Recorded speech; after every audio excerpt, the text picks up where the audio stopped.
What's going on, y'all? It's your boy Watu Kami, leader of the Duelist Club. Welcome back. Today I'm going to be showing you guys my third place UA deck profile. Recently I did an online tournament. It was 8 rounds and I won 6 of them and lost 2.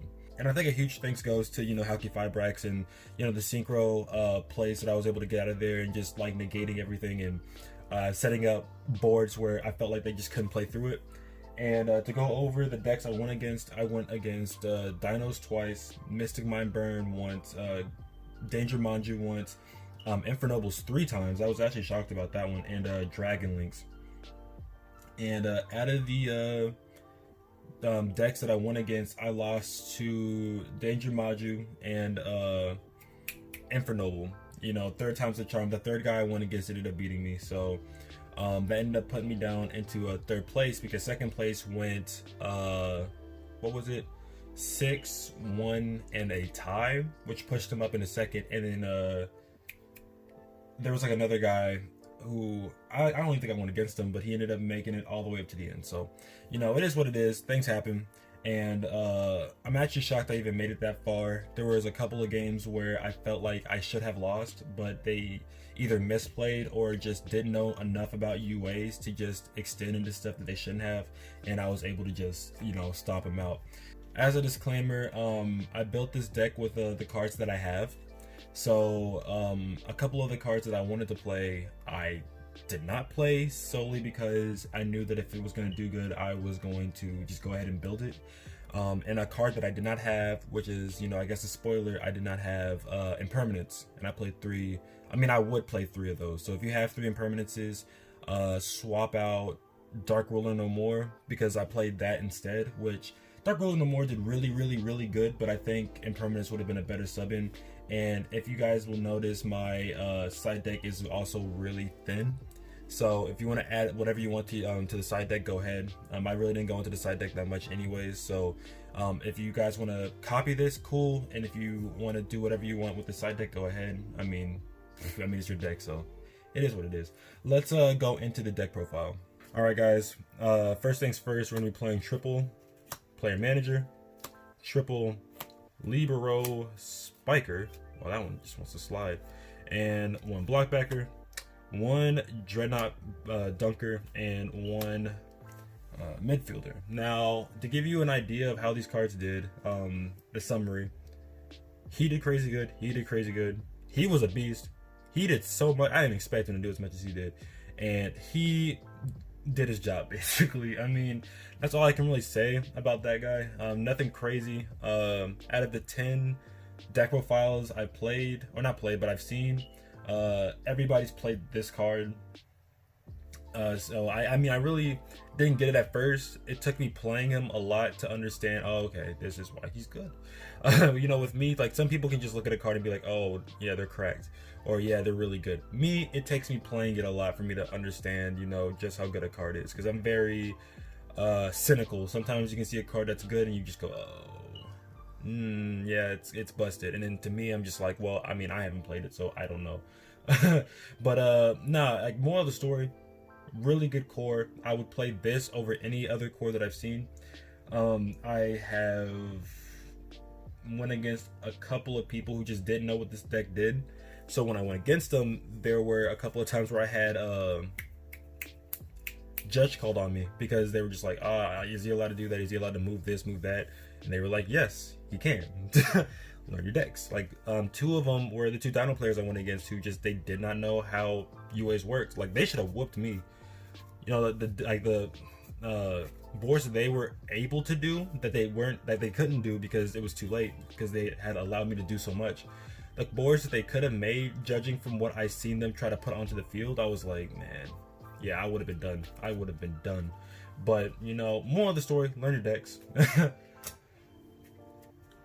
Next, we play 1 Neospacian and 2 Despots, as a tuner for the synchro engine. And then we have Neospacian Aqua Dolphin, just to allow me to get out another level 4 and to do some other stuff. I'll read it out for anybody who doesn't know. Once per turn, you can discard one card, look at your opponent's hand, choose one monster in it. If you control a monster with an attack greater than that card, you can destroy that chosen card and inflict 500 damage to your opponent. Otherwise, take 500 damage. Now, that's nuts.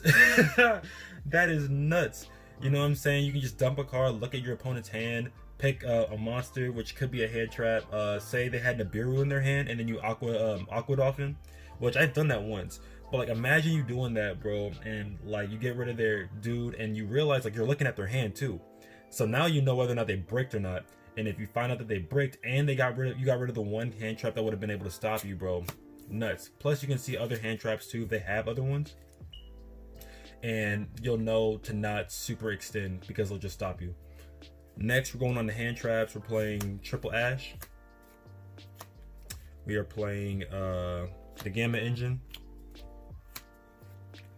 And that's about it in terms of hand traps. When it comes to Ash Blossom, you can play Droll, but that's on my side. But I did like playing Ash a lot, mainly because I want to be able to stop a combo and not stop them from drawing, because I had a feeling I would go against decks that wouldn't really care about drawing. The Dino players, I did switch into Droll, you know, and then with the Dragon Link player, I had to switch into Droll. A lot of combo heavy decks, I just switched into Droll, but just on basics, I would love to just keep Ash Blossom. I think it was just good the way it was, where it was. It's never messed me up. It's never not been able to stop something that I couldn't like swing over. So that's awesome. Gamma's really cool too. For some reason, there was a couple of times where I just wasn't able to use the effect, but I mean, that just means you're doing good. That means you got your, you know, your board out, and you know, now even though it's a dead card, I mean, you still you still at least have it in the hand, you know what I mean? And then when it comes to another engine, and then next we're going to be playing a package. You would think Dragoon, but no, I'm playing next we're going to be playing a package. Most people would play Dragoon, not me. I decided to play the Rainbow Neos package. So I'm playing Elemental Hero Neos, the Rainbow Dragon, and the Neos Fusion. Love this. I think I got this out like 5 or 6 times, bro. And nothing says soul leaving than watching a person have to scoop up their entire monster setup for you, and then you just start swinging for game. Like, it was the most funny shit I've done in a while, you know. And I've only been playing dinos. I've been playing dinos for the majority of my Yu-Gi-Oh career, so there's a lot of times where I've done funny stuff. This right here, because no one ever expects it. They expect like Dragoon or something like that, and then I bring him out, and then it's just kind of like, oh well, that's not what I was expecting. Also, fuck you. Next, going into spells, we're playing triple UA Hyper Stadium, triple UA Stadium. If you want to play Terraforming, you can. I didn't need it. I ran into this card plenty, so you know that. And on top of that, Hyper Stadium and Stadium in the hand is a pretty like good combo in and of itself. Triple UA Signing Deal, the search. You know what I'm saying? Really, really freaking good. UA Power Jersey. I'm playing 1. You can play 2 or even 3. But I'm playing 1 only because 9 times out of 10 you're trying to make your synchro plays. So, you know, UAs, while they are going to be out there on the field, I don't feel like you're going to need 3 of them because of everything else you're playing on top of them.